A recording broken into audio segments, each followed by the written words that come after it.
My name is Liam Davies, and 17 years old, living in the quiet, historic town of Ashford, England, felt like being stuck in a time capsule sometimes, but it was home.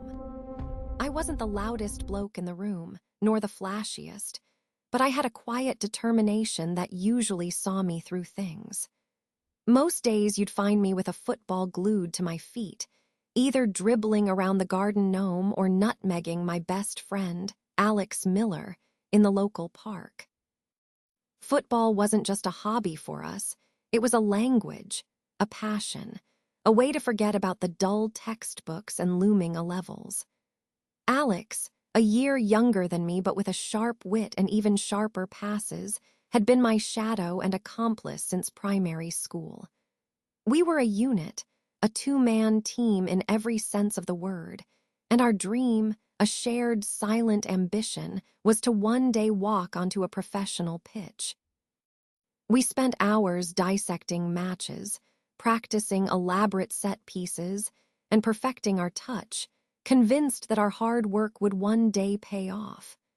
We both knew the odds were stacked against us, but we played with the belief that anything was possible, especially when we played together. Our skills weren't just good, they were genuinely excellent, honed by countless hours of dedication and a natural understanding of the game. We weren't flashy individualists. We understood the beauty of teamwork, the elegance of a perfectly timed pass, the satisfaction of a well-executed strategy. We were technically sound, tactically aware, and physically fit, always pushing ourselves harder than the last time. Our local Sunday league team often relied on our synergy, and we rarely let them down. Life in Ashford was pretty predictable: school, football, the occasional trip to the cinema, but it was comfortable. That comfort was about to be shattered, in a way I never saw coming. The start of a new academic year brought with it the dreaded decision of choosing our A-level subjects. Alex and I, after much deliberation and a bit of parental pressure, decided to embark on the new adventure of economics. It seemed practical, sensible, and not entirely boring. We walked into our new classroom, Economics 1, on the first day with a mixture of nervousness and excitement. The room buzzed with chatter, a sea of unfamiliar faces, and the air was thick with fresh starts. What immediately struck us, however, wasn't the teacher or the layout of the desks, but the rather striking social dynamic. Economics 1, it seemed, had somehow become the magnet for every girl in our year who possessed a certain sparkle, a confident swagger, and an air of effortless popularity. They sat in small, exclusive clusters, their laughter echoing a little too loudly for a classroom, their eyes constantly scanning, assessing.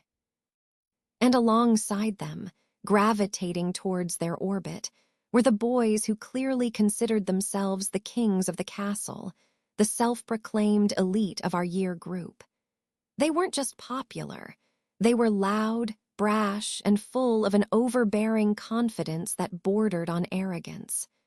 One figure in particular stood out amongst this self-appointed royalty: Marcus Thorne.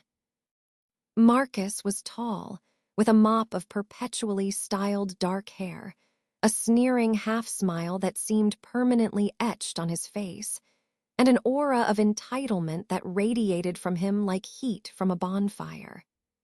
He was the undisputed leader of this pack of wannabe bullies, a master of subtle put-downs and public humiliation, always ensuring he was seen as the alpha, the most important person in any room. His followers, a mix of less intelligent but equally arrogant boys, hung on his every word, mimicking his mannerisms, laughing at his jokes, no matter how cruel. From day one, Alex and I, with our slightly rumpled school uniforms and our tendency to discuss football tactics over celebrity gossip, became targets. We were the quiet ones, the ones who didn't fit into their preconceived notions of cool. Marcus and his gang seemed to have made it their personal mission to subtly undermine us, to make us feel small and insignificant, especially in front of the girls they so desperately wanted to impress. It started with whispered comments as we walked past, then escalated to snide remarks about our clothes, our accents, anything they could find to mock. If we answered a question in class, Marcus would let out a loud, theatrical yawn or whisper a derogatory comment to his cronies, always loud enough for the girls to hear, and often eliciting a titter from the audience he so craved. They'd trip us in the corridor, accidentally spill water on our textbooks, or just generally try to make us look awkward and uncool. It was a constant barrage of low-level harassment designed to chip away at our confidence and make us out to be losers. The problem wasn't just the personal insults. It was the public nature of it, the constant performance Marcus put on for the girls.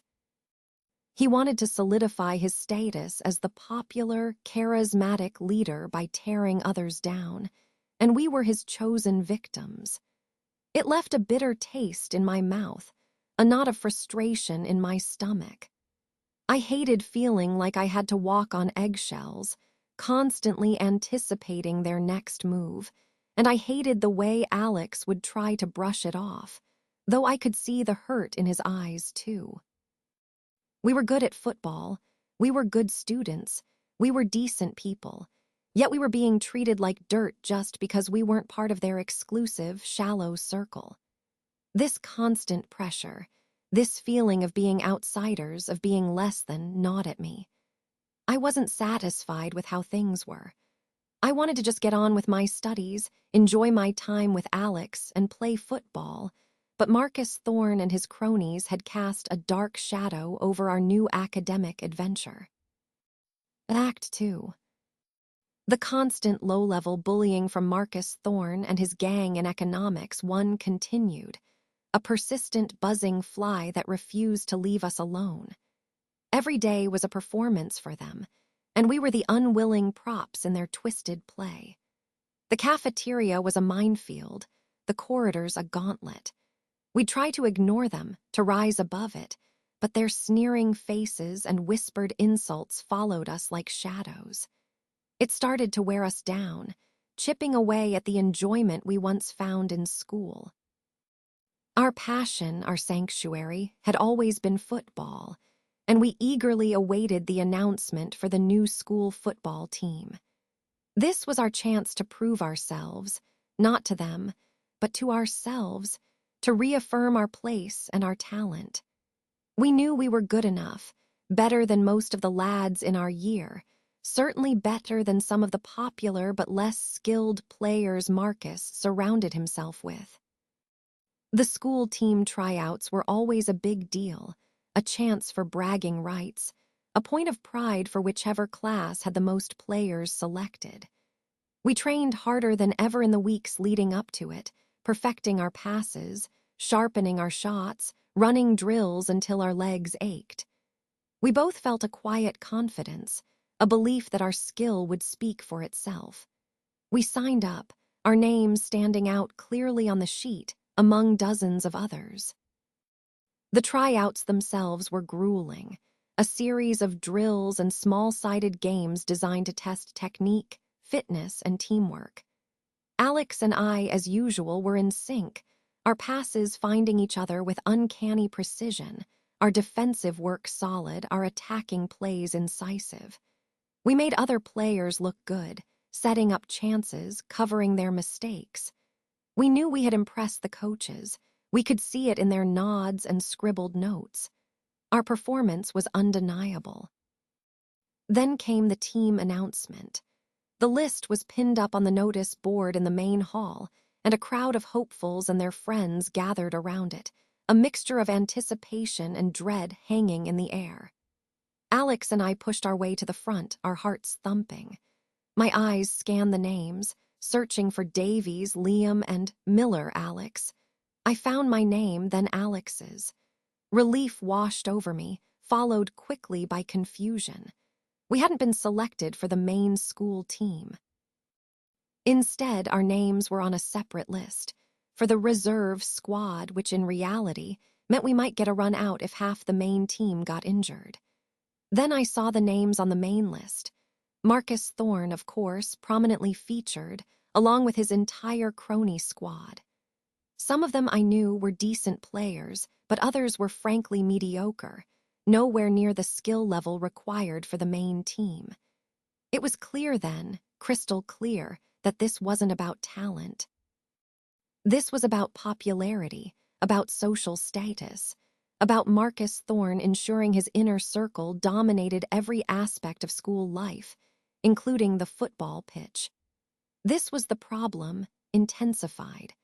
Not only were we being bullied in class, but now our passion, our escape, our source of pride was being hijacked too. It was a direct slap in the face, a public declaration that no matter how good we would never be good enough in their eyes, never allowed into their exclusive world. It felt like a deliberate act of exclusion, a calculated move to reinforce their power and our outsider status. The sting of injustice burned within me. I looked at Alex and saw the same mixture of disbelief and hurt in his eyes.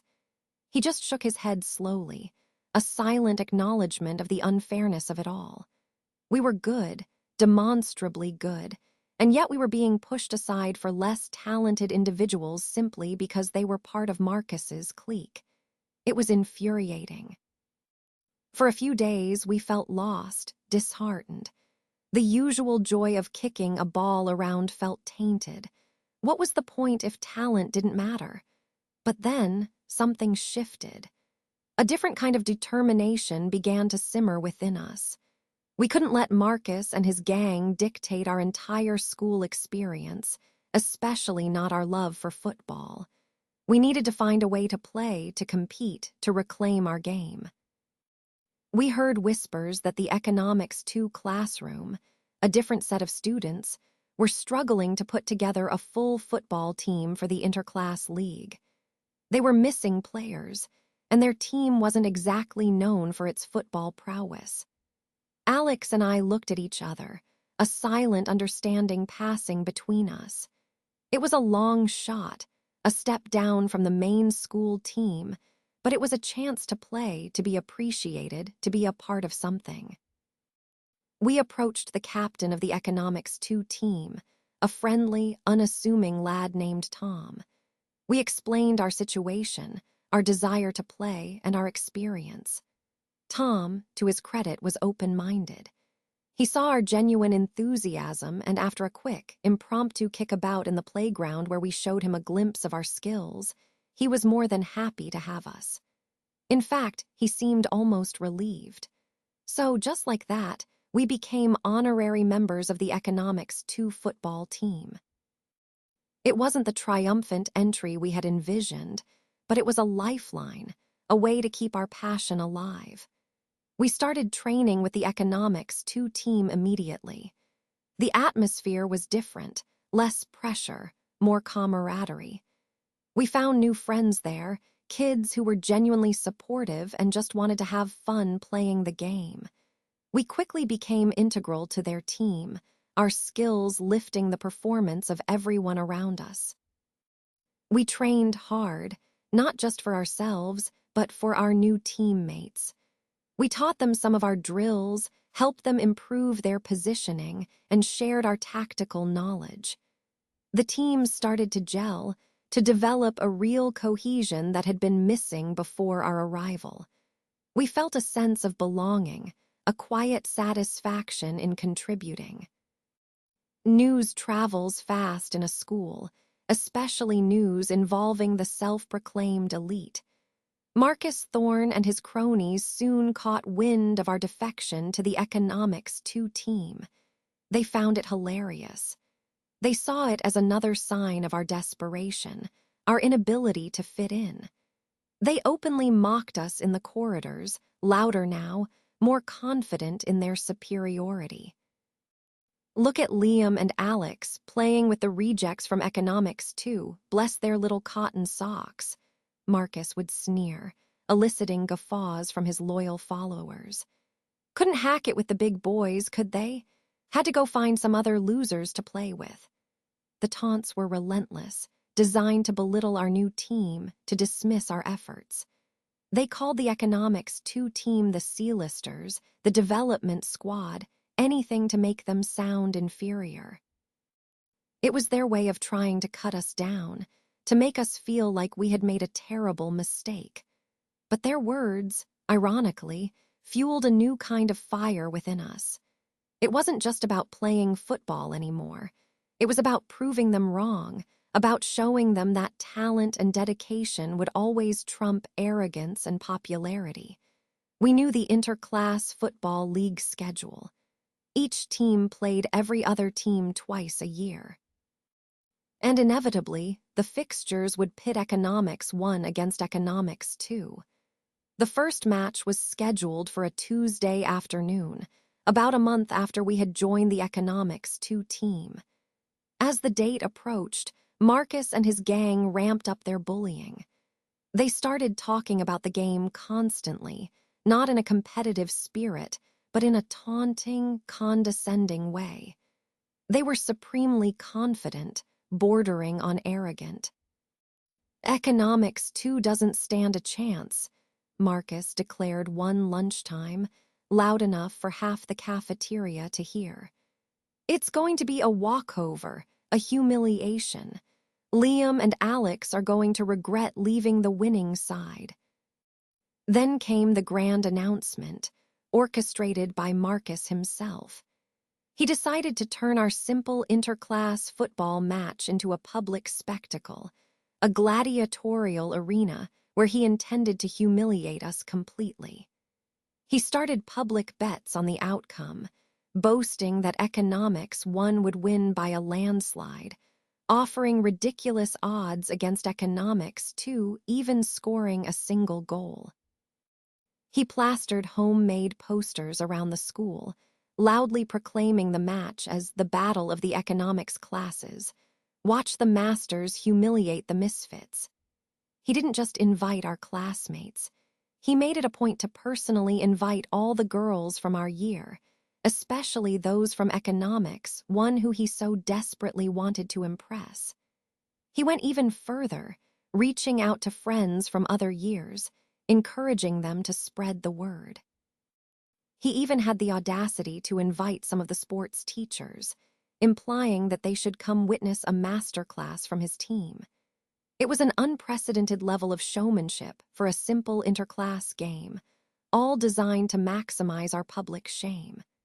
Marcus wanted to create an unforgettable event, an epic downfall for Liam Davies and Alex Miller, broadcast to the entire school. He envisioned us crumbling under the pressure, fumbling on the pitch, validating his every sneer and insult. This was the moment everything escalated, the problem growing exponentially. It wasn't just about winning a football match anymore. It was about pride, reputation, and stopping the relentless bullying once and for all. The stakes were incredibly high. The days leading up to the game were a blur of intense training with the Economics 2 team, mixed with a growing sense of dread. Everywhere we went, students were talking about the match. The public bets were real, with people genuinely putting money down on the outcome. The atmosphere in school became charged with anticipation. Marcus and his cronies reveled in it, strutting around like conquering heroes before the battle had even begun. They made sure we saw the confident smirks, heard the condescending whispers. "Hope you've practiced your falling over, Liam," one of them sneered in the hallway. "You'll be doing a lot of it on Tuesday." My stomach churned with a mixture of anger and raw anxiety. The pressure was immense. Alex and I tried to project an air of calm confidence to our Economics 2 teammates, but internally we were both battling a storm of doubt. What if we crumbled? What if we played badly? What if, despite all our skill and preparation, the sheer pressure of the crowd of Marcus's public spectacle was too much?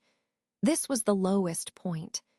I remember the night before the game, lying in bed, staring at the ceiling, sleep eluding me.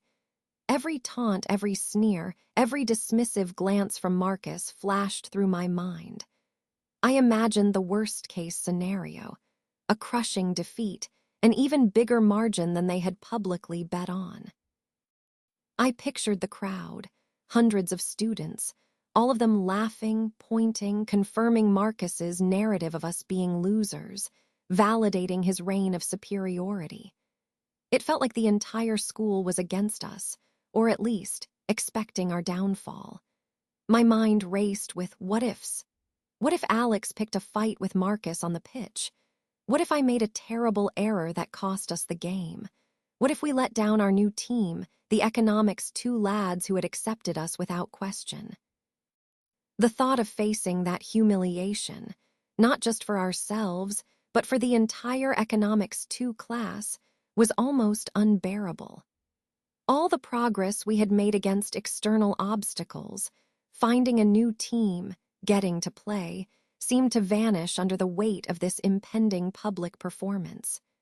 It truly felt like all might be lost, that no matter what we did, Marcus had already won, simply by creating this spectacle.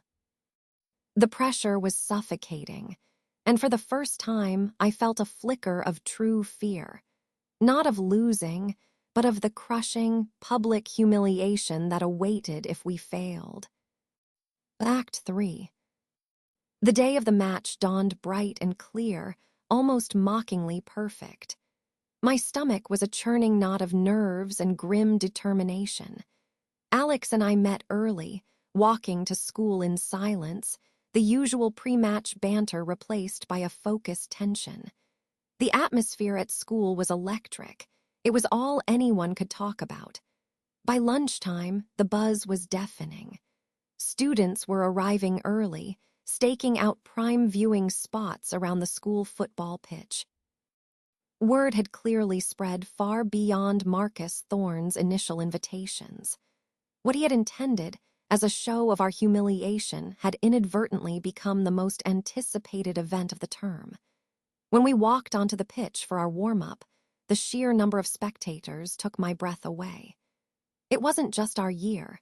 There were students from every year group, teachers mingling on the sidelines, even a few parents who had apparently heard the hype.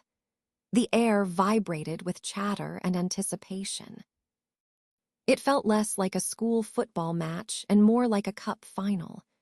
Marcus and his economics one team strutted out, looking supremely confident, high-fiving each other, making eye contact with the crowd, soaking up the attention. Marcus himself gave a theatrical wink to a group of girls on the touchline, as if signaling that the show was about to begin and he was the star. They looked bigger, stronger, more intimidating under the glare of so many eyes. But as I looked around at my economics two teammates, I saw a different kind of resolve. They were nervous, yes, but also pumped up, ready to give it their all. Alex and I had done our best to instill confidence in them during our training sessions, reminding them that football was about skill and teamwork, not just bravado. We exchanged a look, a silent promise to each other and to our team. This wasn't just our revenge. It was about defending the honor of economics, too, about showing everyone that the so-called misfits could play. The whistle blew, signaling the start of the match. From the very first touch, something shifted. The initial nerves faded, replaced by a laser-like focus. Alex and I, as always, moved as one.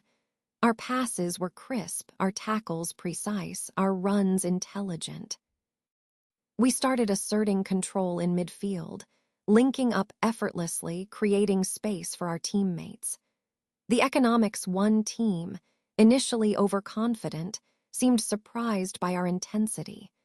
They had expected us to crumble, to play nervously, to be easily dominated.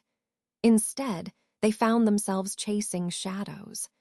Within the first 10 minutes, Alex, after a beautiful 1-2 with me that cut through their midfield like a knife, unleashed a powerful shot that rocketed into the back of their net. 1-0 to Economics 2. A hush fell over the crowd, quickly replaced by a ripple of astonished murmurs. Marcus's face, previously a mask of smug assurance, tightened with annoyance. The goals seemed to galvanize our team and stun theirs. They started making mistakes, their passes went astray, their communication broke down. Marcus, usually so composed, began to bark orders at his teammates, his voice edged with frustration. But we kept pressing, relentless, playing with a fluidity and cohesion that they simply couldn't match. Our defenders were rock solid, our goalkeeper made a couple of crucial saves, and our midfield, orchestrated by Alex and me, controlled the tempo of the game. Our second goal came from a corner, with one of our Economics 2 defenders, spurred on by our momentum, rising above their confused backline to head it in. 2-0. The crowd was no longer murmuring, they were buzzing, a mix of disbelief and growing excitement. They had come for a spectacle, and a spectacle they were getting, just not the one Marcus had promised. Marcus and his team tried to fight back, desperately pushing forward, but their attacks lacked conviction. They were individuals, not a unit, and their arrogance had left them unprepared for genuine competition. Their frustration mounted with every missed pass, every lost tackle. And then the floodgates opened. Alex scored again, a brilliant solo effort, weaving through their disorganized defense. I added one myself, a powerful strike from outside the box. Every goal was met with a growing roar from the crowd, a collective gasp of disbelief followed by cheers that grew louder with each successive strike. The score began to climb relentlessly, almost absurdly. 3-0, 4-0, 5-0. Their faces, once arrogant, were now etched with a mixture of shock and despair. Marcus was red-faced, yelling at his teammates, kicking the ground in frustration. His public spectacle was turning into his own personal nightmare. The halftime whistle blew with Economics 2 leading by an astonishing 6-0. The crowd was in uproar, a mixture of laughter, applause, and outright astonishment. No one, absolutely no one, had predicted this. Marcus and his team trudged off the pitch, their heads bowed, avoiding eye contact with the incredulous spectators. Their swagger had completely vanished, replaced by a palpable sense of shame. During the break, our Economics 2 coach, grinning from ear to ear, barely gave us any instructions. He just told us to keep doing what we were doing. Alex and I looked at each other, a quiet triumph in our eyes. This wasn't just about winning. It was about exposing their hollow bravado, about proving that true skill and teamwork would always triumph over arrogance. The second half began, and Marcus's team came out with a desperate energy, trying to salvage some pride. But it was too late. Their morale was shattered, their confidence evaporated. We continued to play our game, sharp, disciplined, and utterly dominant. We let a single goal in, a scrappy deflection that I barely even registered, so focused was I on our relentless attack. But we responded immediately, with another 3 goals in quick succession. Alex scored 2 more, bringing his personal tally to 4, and I netted another, my second of the game. The final whistle blew, a triumphant sound that echoed across the pitch, mercifully ending the suffering for the Economics 1 team. The scoreboard, a silent testament to their utter humiliation, read, Economics 1, 1. Economics 2, 11. The roar from the crowd was deafening, a mix of genuine applause for our team and outright mirth directed at the utterly shell-shocked Economics 1 players. Marcus and his gang stood frozen on the pitch, staring at the score in disbelief, their faces a mixture of fury and profound embarrassment. They had invited the entire school to witness our downfall, and instead, they had spectacularly orchestrated their own. They tried to make excuses as they trudged off, muttering about bad luck and the referee, but their voices were drowned out by the continued cheers for economics, too. The tables had turned, dramatically and publicly. The poetic justice of it all was almost too sweet. Their attempts to publicly shame us had backfired in the most spectacular way possible. From that day on, the social dynamics of the school began to shift. Marcus and his gang were no longer seen as the untouchable, popular kings. They were the boys who had been thrashed 111 in front of the entire school. Their swagger was gone, replaced by a sheepishness that they couldn't quite shake. The girls who had once hung on their every word now cast curious, sometimes admiring, glances our way. Alex and I, and indeed the entire Economics 2 team, became something akin to heroes. We weren't just the rejects anymore. We were the ones who had pulled off the impossible. When the time came for the second game of the season against Economics 1, Marcus and his team had clearly learned their lesson. There were no public bets, no posters, no grand invitations. They tried to keep it quiet, hoping to avoid another public humiliation. But the school had other ideas. Everyone knew about the first game, and the gossip spread like wildfire. The students, hungry for another dose of drama and potential schadenfreude, turned up en masse once again. The touchlines were just as packed, if not more so, than the first game. The whispers this time weren't about betting odds, but about can they do it again? And what's Marcus going to do this time? The pressure was still there, but this time it was on Marcus and his team, not us. We walked onto the pitch with a quiet confidence, knowing we had already proven ourselves. The second game was different. Economics 1, chastened by their previous defeat, played with more caution, more discipline. They weren't arrogant anymore, they were desperate. They defended with ferocity, clearly trying to avoid another massive scoreline. It was a much tighter match, a real battle in the midfield. But even with their renewed effort, they couldn't break through our solid defense. Alex and I continued to dominate the midfield, controlling the flow of the game, creating chances. In the dying minutes of the game, after a relentless push from our side, I managed to thread a perfect through ball to Alex, who coolly slotted it past their goalkeeper. 1-0 to Economics 2. The final whistle blew moments later, confirming another victory for us. The crowd roared with delight, a familiar wave of cheers sweeping across the pitch.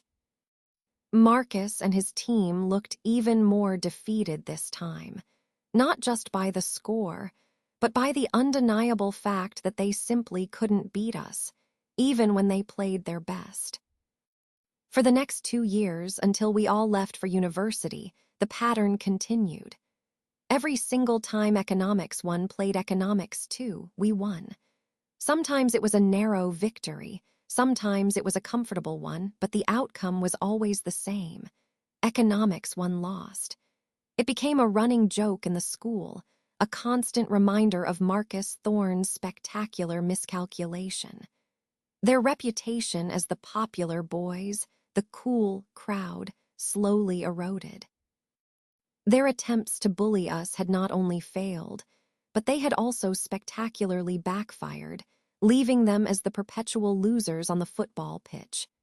Alex and I, on the other hand, found our stride. Our confidence soared, not just in football, but in everything we did.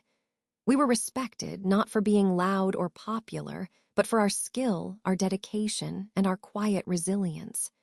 We continued to play football together, our bond strengthened by the shared experience. We both went on to play for our respective university teams, and our love for the game never faded.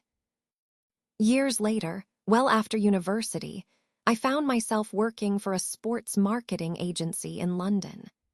One afternoon, reviewing proposals for a new grassroots football initiative, a name jumped out at me from the list of event organizers: Marcus Thorne. He was now a junior event manager for a small, struggling local events company, hoping to secure our agency's support. The universe, it seemed, had a truly poetic sense of humor. Our meeting was brief, formal, and utterly professional. Marcus, no longer the arrogant, sneering teenager, looked a little heavier, a little tired, his once styled hair now receding slightly. He barely met my eye, clearly uncomfortable. He delivered his pitch, stumbled over his words a few times, and never once mentioned our shared past. I, of course, remembered every single detail. As he left, I offered him a polite but firm, "Thanks for your time, Marcus. We'll be in touch." He nodded quickly, mumbled a goodbye, and hurried out of the office. The next day, I made sure his company's proposal was politely, but firmly, rejected. It wasn't about malice. It was about competence, and his proposal, frankly, wasn't up to scratch. But there was a quiet satisfaction in knowing that, years after our school days, the playing field was still tilted in a way he hadn't quite expected, and the best man, or rather the best proposal, would always win. Karma, it seemed, had a very long memory, and it still knew how to score.